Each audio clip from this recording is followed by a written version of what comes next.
Hi everyone, this is Dr. Catherine Kelly, and I'm going to provide you with a little bit more information about what reincarnation and past lives and that concept is all about. Now, the research is pretty clear that over 25%, maybe 30% of the world's population believes in life beyond life. And even 25% of all Christians believe in life beyond life as well. And so they believe in reincarnation, even though the current Bible does not talk about it. Now, there's some really good evidence that prior to 500 AD, reincarnation was actually in the Bible. So it's one of those things where what we are currently taught was originally created. But I like to reintroduce that topic because so many Christians do already believe in reincarnation. So a lot of people have a difficult time with the concept if they've never really been taught anything about it.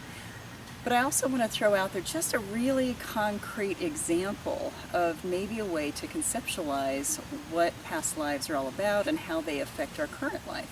So as you can tell by all the videos, most of the videos I do them outside. I try to keep green around me, trees around me. My house is surrounded by trees. That's just who I am. Now, although I really don't like the idea of cutting a tree down, I did have a couple trees come down due to weather issues these last couple of years. And so I kept slices of them because these gave such beautiful examples of how to conceptualize past lives. So if you think about a tree, basically we have all these tree rings, and if you think about the very, very center of the tree, that is the source of the soul. So that is the core of the soul. So right here smack in the middle is the source of the soul. How does the soul influence our evolution? How do wounds influence our evolution? So one of the things that I talk a lot about with clients is, of course, healing their soul wounds. Now, I'm just going to give you this example of this tree that, if we look at it in terms of multiple lives, there are many, many, many rings to this particular tree.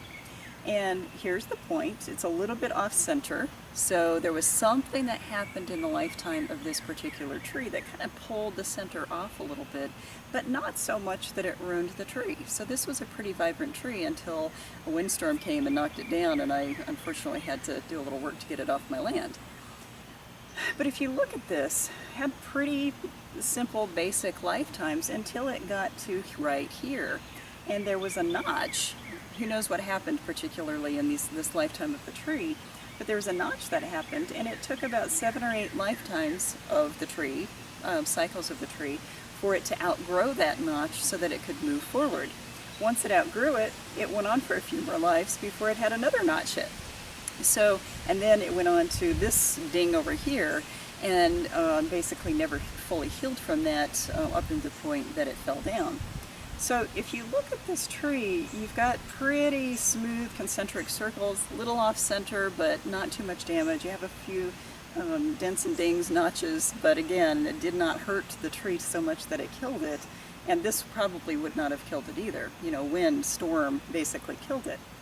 Now, on the other hand, I have this other tree that I want to show you, and very, very good example of what can happen over lifetimes if a person has not been able to heal their wounds. Now, we may have had some pretty tragic and difficult lifetimes in our past, and we wonder why in this lifetime we have such a hard time healing beyond them. Well, in most cases it's because the wounds were so big or so deep that we couldn't get past them, so we residually bring them throughout our lives back to back to back. So if you look at this, the center of this particular tree, the center is actually over here. So it is quite skewed, very skewed compared to the rest of, the tree. So we've got this one that's pretty fairly concentric, but then we've got a skewed tree to the point where the rings started going oblong. Kept growing, but the rings started going oblong. And then somewhere, this is about 20, if we look at this as lifetimes, this is about 20 lifetimes in from the center, we had something happen to this tree that basically left a circle you could see all the way through to the back. So there's something very detrimental that happened to this particular tree. Again, didn't kill it, but for about, it looks like 7 or 8 major cycles or lifetimes, it had some pretty significant damage. Now, we don't know what happened as far as the overall source of the tree, except that this is very off-centered. It's misaligned. And as you know from hearing me talk over and over again about my soul health model, when something is misaligned, all of our life gets pulled into a direction that doesn't feel balanced and healthy. So this particular tree is a great example of basically something that happened that misaligned it to the point where it really got skewed and out of balance. Now this crack that's up here is basically from the drying process. So when I cut the tree, cut the splice of the tree and just sat it down, it just dried up and it cracked. But it cracked right at the core of where that soul would be, the very source of where that tree began. So what does that mean? It meant that damage, that weakness, that vulnerability was all the way back to the soul, the core of the soul.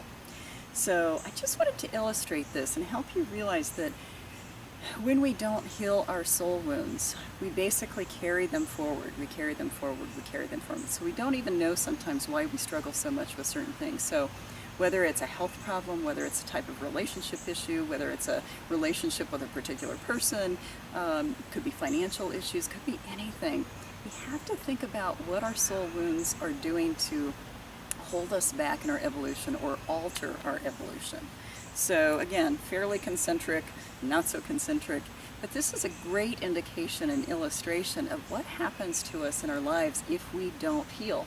Now, if you just want to look at this lifetime, this is a perfect example as well, because the cycles of the lifetime of this tree show that it had damage as well. So if you just look at the damage that can be done in one particular lifetime, if you don't heal it, what is it going to do? How is it going to accumulate in a way that is going to be detrimental to you and your evolution and your health? So the soul health model, which is my pride and joy, basically talks about how to learn to rebalance in each one of the branches of the human condition, but it also is about how to clean up what is wounding us or what is not healthy for us so that we can pave the way for a healthy, wonderful, conscious evolution. So more things to think about, but I just wanted to offer you that extra explanation so that you could take that forward, give it some thought, and see what you want to do as far as your own soul healing process. Thanks for listening. Hope you have a wonderful day.